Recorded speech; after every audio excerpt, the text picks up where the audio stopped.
प्राचीन यरूशलेम की गलियों में एक दिन जब सूरज ढल रहा था और लोग अपने कामों से घर लौट रहे थे,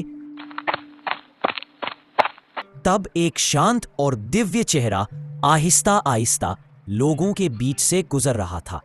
वह कोई और नहीं बल्कि वही प्रभु यीशु मसीह थे, जिनकी वाणी में अनंत सत्य और चेतावनी छुपी थी। उस दिन उन्होंने एक ऊंचे टीले पर खड़े होकर अपने चेलों से कहा, देखो, समय निकट है जब तुम सुनोगे युद्धों की आहट और देखोगे पृथ्वी पर विपत्तियां। तब जान लो कि मैं द्वार पर हूं। लोगों ने विस्मय में पूछा, प्रभु, यह सब कब होगा? यीशु ने उत्तर दिया, जब लोग अपने स्वार्थ में अंधे हो जाएंगे, जब सत्य का उपहास होगा और जब प्रेम ठंडा पड़ जाएगा, तब अंत की शुरुआत होगी। यीशु की वाणी में भविष्य की सच्चाई छिपी थी।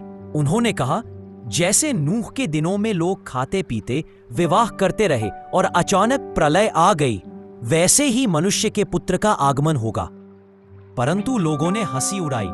कुछ ने कहा, ये कौन है जो अपने आप को राजा कहता है? कुछ ने दुष्टता से पूछा, अगर तू मसीहा है तो चमत्कार दिखा। लेकिन प्रभु ने उत्तर में केवल शांति से कहा, धैर्य रखो, समय आने दो।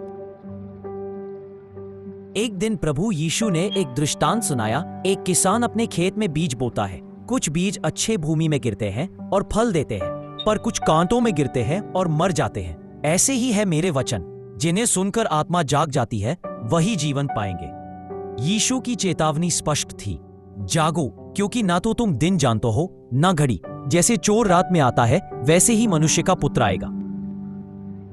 मंदिर और विनाश की भविष्यवाणी। एक दिन उनके चेले उन्हें यरूशलेम के मंदिर की भव्यता दिखा रहे थे, पर यीशु ने कहा, क्या तुम इस मंदिर की भव्यता देखते हो? मैं तुमसे सत्य कहता हूं, एक भी पत्थर दूसरे पर ना रहेगा, सब ढा दिया जाएगा। यह वाणी उस समय कई लोगों को चौंका गई, लेकिन यही भविष्यवाणी कुछ दशकों बाद सच हुई। रोमियों ने यरूशलेम को नष्ट कर दिया। यीशु ने आगे बताया, झूठे मसीहा आएंगे और बहुतों को भरमाएंगे। राष्ट्र राष्ट्र के खिलाफ उठ खड़े होंगे। अकाल, भूकंप और रोग फैलेंगे। यह सब पीड़ा का प्रारंभ है। उन्होंने यह भी कहा, तुम मेरे नाम के कारण सताए जाओगे, लेकिन जो अंत तक धैर्य रखेगा वही उद्धार पाएगा।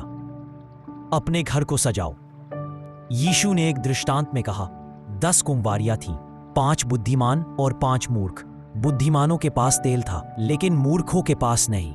जब दूल्हा आया, केवल बुद्धिमान भीतर गई, बाकी पीछे रह गई। फिर उन्होंने चेतावनी दी, जागते रहो, क्योंकि तुम न दिन जानते हो न घड़ी। अपने क्रूस पर चढ़ने से ठीक पहले यीशु ने कहा, हे यरूशलेम, तू जो नबियों को मार डालती है, कितनी बार मैं तुझे एकत्र करना चाहता था, जैसे मुर्गी अपने चूजों को पंखों तले एकत्र करती है, लेकिन तूने ना चाहा।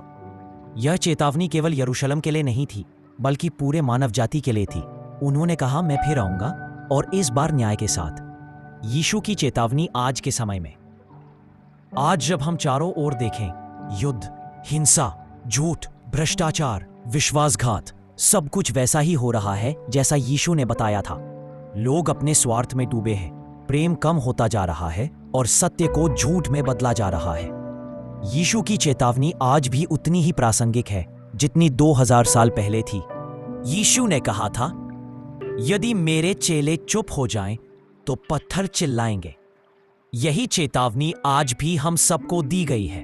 सच्चाई के लिए बोलो, प्रेम और न्याय के लिए खड़े हो जाओ। किसी भी अन्याय के आगे चुप ना रहो। अब भी देर नहीं।